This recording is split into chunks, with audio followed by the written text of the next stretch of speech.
പൊന്നാനിയിലെ തെരുവുനായ ശല്യത്തിനെതിരെ ദേശീയ മനുഷ്യാവകാശ സംഘടനയായ NFPR taluk committee municipal chairperson നിവേദനം നൽകി. നഗരത്തിലും പരിസര പ്രദേശങ്ങളിലും ജനജീവിതത്തിന് വലിയ ഭീഷണിയായി മാറിയിരിക്കുന്ന തെരുവുനായ ശല്യത്തിനെതിരെ അടിയന്തര നടപടികൾ സ്വീകരിക്കണമെന്നാവശ്യപ്പെട്ട ദേശീയ മനുഷ്യാവകാശ സംഘടനയായ national forum for people's rights Ponnani taluk കമ്മിറ്റിയുടെ നേതൃത്വത്തിൽ പൊന്നാനി നഗരസഭാ ചെയർപേഴ്സണ് നിവേദനം നൽകി. ജനങ്ങൾക്ക് ഭീഷണിയായ ഉപദ്രവകാരികളായ തെരുവുനായികളെ വധിക്കാമെന്ന സുപ്രീംകോടതി വിധി അടിയന്തരമായി നഗരസഭാ പരിധിയിൽ നടപ്പാക്കണമെന്നും സംഘടന നിവേദനത്തിലൂടെ ആവശ്യപ്പെട്ടു.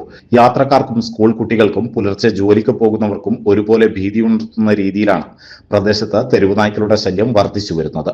ഇതിനു മുമ്പും ഇതേ വിഷയമുയർത്തി NFPRന്റെ നേതൃത്വത്തിൽ പൊന്നാനി ബസ് സ്റ്റാൻഡ് പരിസരത്ത് തെരുവുനായയുടെ വേഷം കെട്ടി പ്രതിഷേധ പരിപാടി സംഘടിപ്പിച്ചിരുന്നു. അധികാരികളുടെ കണ്ണു തുറപ്പിക്കാൻ മുമ്പ് നടത്തിയ സമരങ്ങളുടെ തുടർച്ചയായാണ് ഇപ്പോൾ മുനിസിപ്പൽ ചെയർപേഴ്സന് നേരിട്ട് നിവേദനം നൽകിയത്. പൊതുജനങ്ങളുടെ ജീവനും സ്വത്തിനും സുരക്ഷ മുൻനിർത്തിയ അധികാരികൾ ഉടൻ നിയമപരമായ നടപടികൾ സ്വീകരിക്കാത്ത പക്ഷം വരും ദിവസങ്ങളിൽ ശക്തമായ ജനകീയ പ്രക്ഷോഭങ്ങളുമായി മുന്നോട്ടു പോകുമെന്ന് സംഘടനാ ഭാരവാഹികൾ മുന്നറിയിപ്പ് നൽകി. പൊന്നാനി നഗരസഭാ കാര്യാലയത്തിലെത്തിയാണ് NFPR പ്രവർത്തകർ നിവേദനം നൽകിയത്. തുടർന്ന് നഗരസഭാ സെക്രട്ടറിക്കും ചെയർപേഴ്സണും സ്മാർട്ട് വഴി അപേക്ഷയും നൽകി.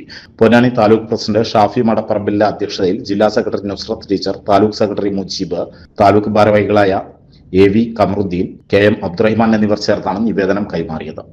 ആചാരങ്ങളും ആഘോഷങ്ങളും പലപ്പോഴും പലതാണ്. അതുപോലെ തന്നെയാണ് നമ്മൾ അണിയുന്ന ആഭരണങ്ങൾ.